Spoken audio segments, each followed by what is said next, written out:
पत्रकार साथियों को विश्वास दिलाना चाहता हूँ कि मेरे रहते हुए वो काम होंगे जो पहले नहीं थे।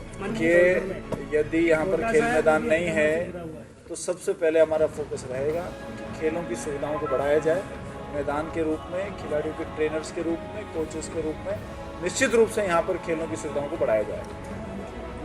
अब गुट रहे ना रहे, बाई इलेक्शन में तीसरे और चौथे पर भारतीय जनता पार्टी को रखकर राजस्थान की जनता ने एक सख्त संदेश दे दिया है।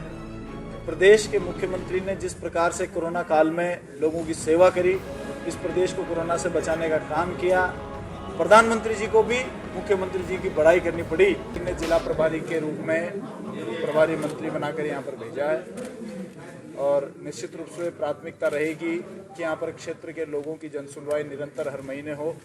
साथ ही साथ सरकार के जो कार्यक्रम हैं उन कार्यक्रमों में हमारा धौलपुर जिला कितना आगे बढ़ रहा है, उनमें क्या कमी है तो कैसे दूर होगी, इन विभिन्न पॉइंट्स के ऊपर निरंतर चर्चा होती रहेगी और इसी काम के लिए मैं आ जाएगा। 12 तारीख की जयपुर में बड़ी रैली है और पूरे इंडिया लेवल की रैली है, तो धौलपुर से किस तरह की व्यवस्था? देखिए 12 तारीख को बहुत बड़े प्रोग्राम जयपुर के अंदर है और एक राष्ट्रीय रैली का आयोजन हो रहा है और हमारे पार्टी के लोग इसके लिए काफ़ी उत्साहित हैं। धौलपुर, मुझे विश्वास है कि आज से पूर्व में जितने धौलपुर ने ताकत दिखाई उससे ज़्यादा ताकत दिखाकर अभूतपूर्व पार्टिसिपेशन धौलपुर का रहेगा। धौलपुर कांग्रेस में 2 फाट बने हुए हैं, अभी बैनर पर एक कांग्रेसी विधायक का फोटो नहीं है, रायाखेड़ा विधायक है। मैंने ना तो मैं अभी तक मंच पर गया हूँ, ना मैंने ऐसा कोई पोस्टर देखा है। पोस्टर देखने के बाद में ही मैं उसके ऊपर कुछ चर्चा कर पाऊंगा और कुछ उसके बारे में बता पाऊंगा। चांदना जी, सूचना एवं जनसंपर्क विभाग के आप मंत्री बना, क्या हमारी समस्याएं जो देखिए, ये बहुत अहम और बड़ी जिम्मेदारी माननीय मुख्यमंत्री जी ने मुझे दी है और मैं इस काम को समझने की कोशिश कर रहा हूँ। पूर्व में ऐसा मेरा कोई एक्सपीरियंस रहा नहीं है, लेकिन मैं इस काम को समझ रहा हूँ और पत्रकार साथियों को विश्वास दिलाना चाहता हूँ कि मेरे रहते हुए वो काम होंगे जो पहले नहीं थे। मंत्री जी, पहली यूरिया की बहुत सारी किल्लत आ रही है, यूरिया पूरे देश में किल्लत है, केवल धौलपुर में नहीं है। शायद आप तो पत्रकार हैं और जगह के पत्रकार भी छापते होंगे, तो आप और जगह पर भी देखिए, ये किल्लत पूरे देश की है और यूरिया सप्लाई का काम गवर्नमेंट ऑफ इंडिया का है। बिल्कुल करेंगे, आज हमको पब्लिक डिमांड करेगी। अभी हम यहाँ पर आए हैं, सबसे पहले तो पत्रकार साथियों से मिल रहे हैं, अभी जनता जनार्दन से मिलने वाले हैं। वो यूरिया की डिमांड करेंगे तो निश्चित रूप से यूरिया की। एक सेकंड भाई साहब प्लीज, अब एक सवाल करिए। पहली बार धौलपुर को एक युवा बॉडी सोडी वाला प्रभारी मंत्री बना है, अब तक मिलते रहे हैं, तो क्या कुछ नया होगा इस बार? एक नया प्रभारी बॉडी सोडी कब देखी? पता है वो आपको युवा है। देखिए, नया और पुराना की तो कोई गारंटी नहीं है, लेकिन ये तय है कि सरकारी योजनाओं में यदि किसी विभाग के अंदर धौलपुर जिला कहीं पिछड़ रहा होगा तो मैं आपको ये विश्वास दिलाता हूं कि आने वाले कुछ महीनों के अंदर सभी कार्यक्रमों के अंदर धौलपुर को पहले जो प्रदेश है राजस्थान के उनके अंदर लाया जाएगा, ये हम सुनिश्चित करेंगे। भ्रष्टाचार यानी सबसे बड़ी समस्या, भ्रष्टाचार का बिल्कुल बोलबाला है। यदि ऐसी कोई समस्या है और लोग जब मुझे अवगत कराएंगे उसके ऊपर सख्त से सख्त कार्रवाई की जाएगी। किसका? अभी से आपको कैसे बढ़ के सुना? खेल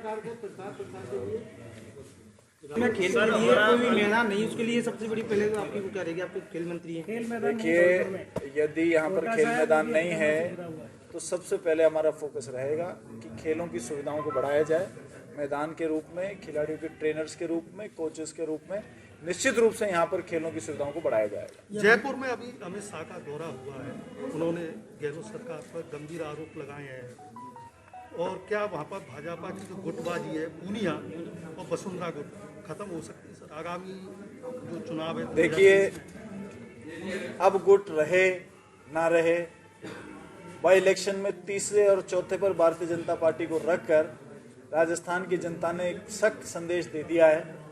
प्रदेश के मुख्यमंत्री ने जिस प्रकार से कोरोना काल में लोगों की सेवा करी, इस प्रदेश को कोरोना से बचाने का काम किया, प्रधानमंत्री जी को भी मुख्यमंत्री जी की बड़ाई करनी पड़ी।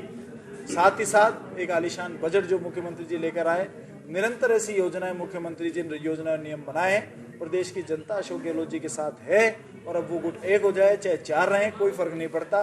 2023 में कांग्रेस पार्टी पूर्ण बहुमत के साथ आएगी। अनएम्प्लॉयमेंट रेट में राजस्थान टॉप कर रहा है नेशन में। नेशन रेट से रेशो जो है बहुत ज्यादा है। आप एम्प्लॉयमेंट मिनिस्टर भी हैं, तो आप क्या इसको लेके कुछ क्या कर रहे हैं? देखिए, निरंतर ट्रेनिंग हमारे RSLDC के माध्यम से, ITI के माध्यम से चल रही है। राजस्थान जैसा कि आपको पता है कि बहुत बड़ा प्रदेश है, टॉप 4-5 प्रदेशों में जनसंख्या में राजस्थान आता है। लेकिन अनएम्प्लॉयमेंट की जो समस्या है, यदि आप उसको प्रदेश सरकार पर थोपना चाहते हैं तो मुझे लगता है कि एक अच्छे पत्रकार के रूप में आपको इस बारे में सोचना चाहिए, क्योंकि हम भी पढ़े लिखे हैं, मैं भी पोस्ट ग्रेजुएट आदमी हूँ। और अनएम्प्लॉयमेंट 2016 की नोटबंदी के बाद में, GST के बाद में, नोटबंदी के बाद में बैंक्स क्रैश हुए, गलत तरीके से GST लागू होने से इंडस्ट्रीज क्रैश हुई, उसके बाद में अनएम्प्लॉयमेंट की समस्या शुरू हुई है। तो इसमें गलती किसकी है, किसको दोष देना चाहिए, ये पहले आप नाप तोल कर लें, फिर मुझसे सवाल करें। दोष नहीं है ये, आप एक मिनिस्टर हैं, एम्प्लॉयमेंट मिनिस्टर, तो आप क्या कर रहे हैं इस दिशा में, वो पूछ रहे हैं। राजस्थान सरकार में पूर्व में जितनी भी कमर्शियल फैक्ट्रीज लगाने के, आप MSME के अंदर देखिए, फ्री रजिस्ट्रेशन कर दिया है, कन्वर्जन के लिए बहुत सारी छूट दी है। और जो कोई नया उद्यमी फैक्ट्री लगाना चाहे उसको 3 साल तक कोई भी सरकारी डिपार्टमेंट जाकर उसका दरवाजा नहीं खटखटा सकता। अनेकों ऐसी सुविधाएं दी हैं जिससे कि कारोबार के क्षेत्र में, इंडस्ट्री के क्षेत्र में काम बढ़ रहा है। और जब इंडस्ट्री बढ़ेगी तो निश्चित रूप से जॉब्स बढ़ेंगी। मुख्यमंत्री जी इसके लिए बहुत संवेदनशील है और प्रदेश के बेरोजगारों के लिए वो सोचते हैं, इसके ऊपर काम होगा। रीट का सर मामला चल रहा है, रीट परीक्षार्थी परेशान है। 55,000 रुपए बच्चियों को मिलते थे, 2 साल पहले सर फाइल पास हो गया। भैया ऐसी कोई चीज मेरे सामने आई नहीं है, अगर ऐसा कोई होगा तो मुझे बताइएगा। श्रम विभाग मेरे पास है नहीं, लेकिन मैं करूँगा।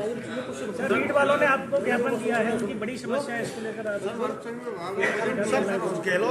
अरे यार, आप भी पत्रकार बन रहे हो, आपने तो दे दिया आपका, अब आप अलग उसमें पत्रकार बन रहे हो, उनको सवाल करने दो। जी, CM गहलोत ने संकेत दिए हैं, जितने भी प्रभारी बनाए हैं उनको जिम्मेदारी दी है, जो प्रभारी अच्छा कार्य करेगा उसका प्रमोशन किया जाएगा, वो बदली जाएंगे आगामी।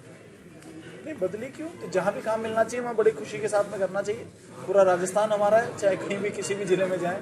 और मैं तो ये मानता हूँ कि हर काम प्रमोशन के लिए नहीं करना चाहिए, काम करते रहना चाहिए। जब भाग्य में जैसा प्रमोशन लिखा होगा उसको स्वीकार करना चाहिए। MLA तो 100-125 पार्टी के हैं, मंत्री तो 30 ही बन सकते हैं। तो सौभाग्य है जिनको मौका मिला, और जिनको नहीं मिला वो भी बिल्कुल बराबर डिजर्व करते हैं, इसमें कोई दो राय नहीं। मंत्री पहली बार आप खड़ौरा साहब की घर वापसी हो रही है कि आज खड़ौरा साहब यहाँ बैठे हैं नहीं, घर और बाहर ये अब पूछने बताने वाले तो हम नहीं हैं। मेरे तो बड़े निजी संबंध है, मेरे परिवार के आदमी हैं और बस हमारे समाज के बड़े सम्मानित व्यक्ति हैं। और कांग्रेस पार्टी के लिए भी इनका अभूतपूर्व जो है जीवन में इनका कार्यकाल रहा है। तो ये सब बातें बहुत नगण्य हैं, इन सब के ऊपर चर्चा नहीं करते हम। मेरे बहुत निजी और अच्छे संबंध है, उसके नाते हम साथ में बैठे। चांदना जी पहली बार धौलपुर आए और धौलपुर के लोगों के लिए क्या मैसेज देना चाहेंगे आप? धौलपुर के लोगों को, क्योंकि देखिए धौलपुर बड़ा ही पूरे राजस्थान के अंदर फेमस जिला है। राजस्थान के किसी भी कोने में रहें, हम धौलपुर के बारे में सुनते रहते हैं। धौलपुर के लोग बहुत टैलेंटेड लोग हैं और मैं खेलों के अंदर भी देखता हूँ धौलपुर के बच्चे बहुत कम सुविधा से भी बहुत उत्कृष्ट परफॉर्मेंस उनका रहता है।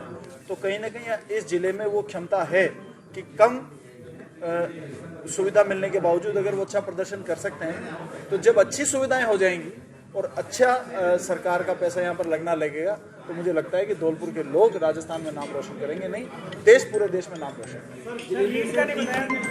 क्या नीट वाले बच्चे परेशान हो रहे हैं, उन्होंने ज्ञापन भी दिया भी आपको, जो समस्या चले नीट वालों के लिए दिया ना, उन्होंने ज्ञापन दिया। इसमें मैं क्या बता सकता हूँ, ज्ञापन उन्होंने दिया है, वो ज्ञापन हमें ऊपर जहाँ पर इसके फैसले होते हैं वहाँ पर देना है। मैं इसमें क्या बता सकता हूँ, बताइए। नहीं, इसमें कुछ ऊपर चल तो रहा होगा मैंने आपको बता दिया, मेरा विभाग नहीं है। मेरा विभाग होता तो मैं कुछ बताने की क्षमता में होता। अब झूठी फाका फाक तो मेरे से होगी नहीं। सर जिले में 3 कांग्रेसी है, उसके बाद भी मंत्री पद मिला, कार्यकर्ताओं को एक आशा है कि जिले से ये मेरे हाथ की बात नहीं है भैया, कोई मेरे हाथ की बात करो, कोई मेरे हाथ की बात करिए आप प्लीज। मेरे हाथ में कोई किसी को मंत्री बनाना, मैं तो खुद बना रह जाऊँ बहुत।